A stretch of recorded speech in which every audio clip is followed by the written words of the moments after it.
Hello बच्चों, good morning. आज देखो हमारे पेपर आने वाले हैं, परीक्षा आने वाली है अपना।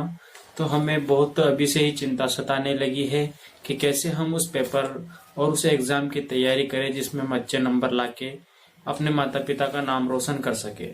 तो बच्चों के मन में एक तरह से ऐसी भावनाएं उत्पन्न होती जा रही है इस समय में, क्योंकि देखो समय भी कम बचा है।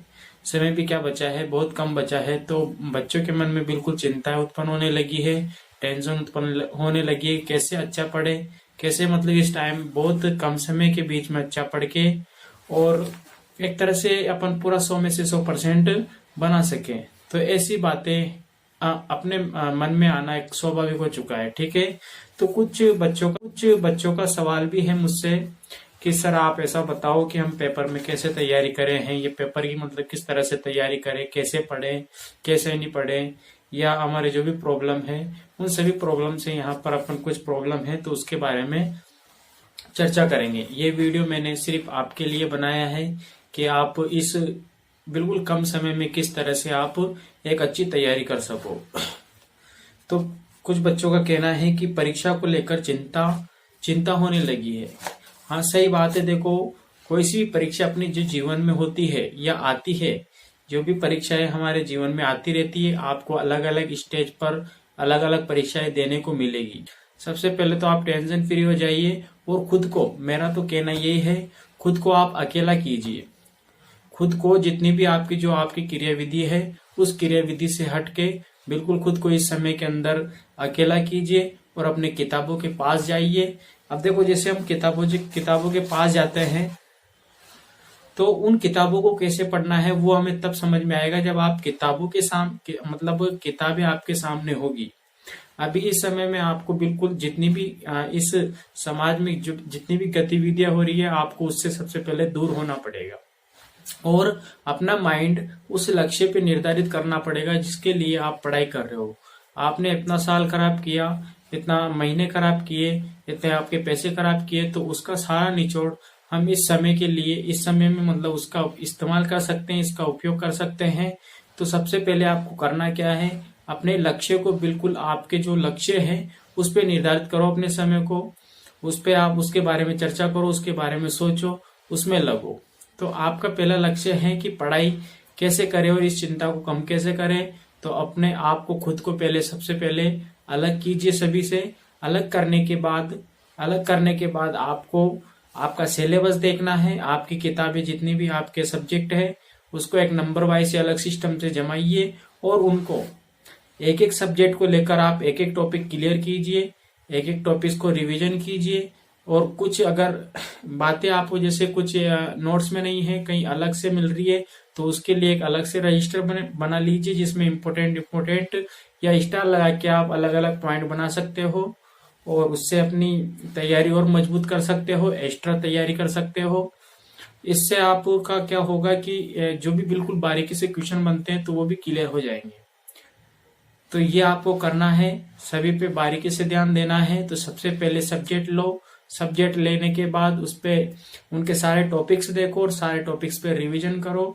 रिवीजन करने के बाद आपको जहां पर भी जो आपको लगे कि भाई ये समझ में नहीं आ रहा है, उसको अपने गुरुजनों से पूछो, बिल्कुल क्लियर करो। तब जाके आपको बिल्कुल वो क्लियर हो जाएगा। होने के बाद आपको बिल्कुल चिंता कम हो जाएगी। चिंता अभी इस वजह से क्योंकि आप ठीक से पढ़ नहीं पा रहे हो। तो ये मेरा पहला क्वेश्चन का जवाब था कि आप सभी से अलग होकर और उस टॉपिक उस पे टॉपिक पे फोकस कीजिए और उसको क्लियर कीजिए, तब जाके आप चिंता मुक्त हो पाओगे। तो सबसे पहले आपको यही करना है। दूसरा क्वेश्चन है, कैसे पढ़ाई करें ताकि अच्छे नंबर से पास हो सके। कैसे पढ़ाई करें, तो पढ़ाई करने का सबसे अच्छा एक ही तरीका है कि जो भी सब्जेक्ट आपको पढ़ना है उस सब्जेक्ट को एक कागज लो और कागज में जितने भी पार्ट हैं उन पार्ट के नाम लिखो और एक एक पार्ट के सारे टॉपिक्स लिखकर और उनको पढ़ो, उनको रिवीजन करो। पास में रफ कॉपी भी रखो। रफ कॉपी में आप एक एक चीजें लिख के तैयारी करो और बिल्कुल ऐसे करो कि रफ कॉपी आपकी भरा जाए और इस तरह से आप याद भी कर पाओगे।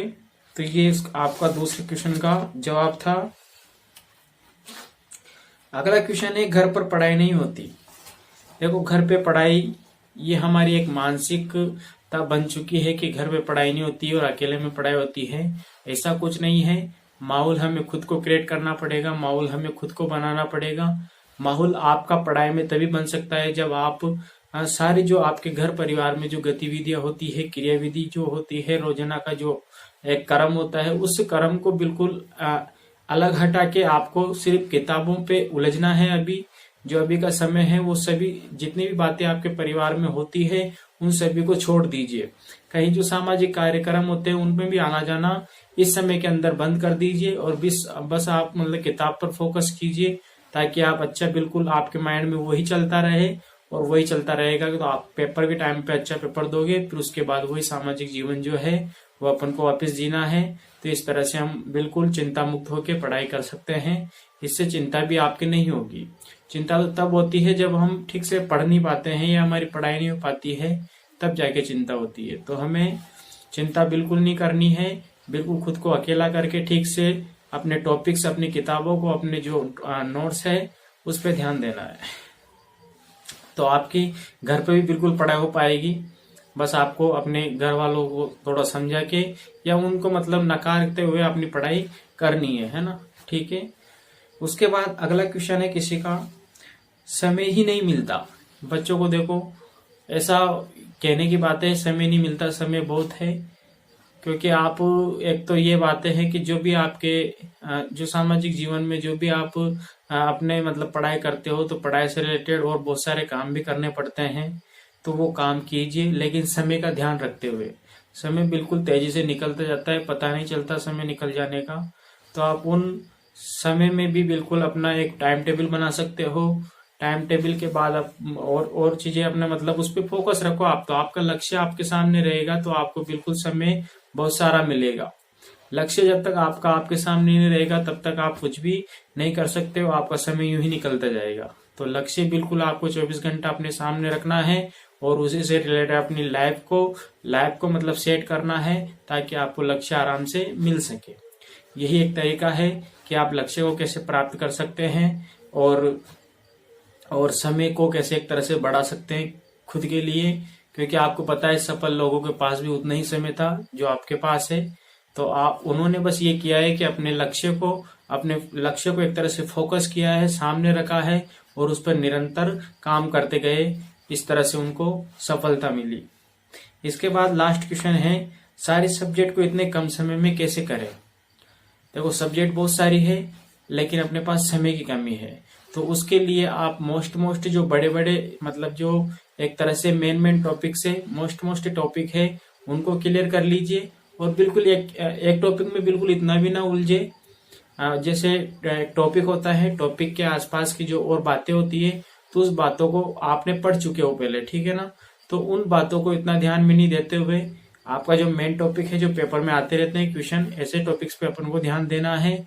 और इस तरह से सारे सब्जेक्ट के लिए आपका समय बच जाएगा और समय बचने के बाद आप बिल्कुल अच्छी तरह से सारे सब्जेक्ट क्लियर कर सकते हो।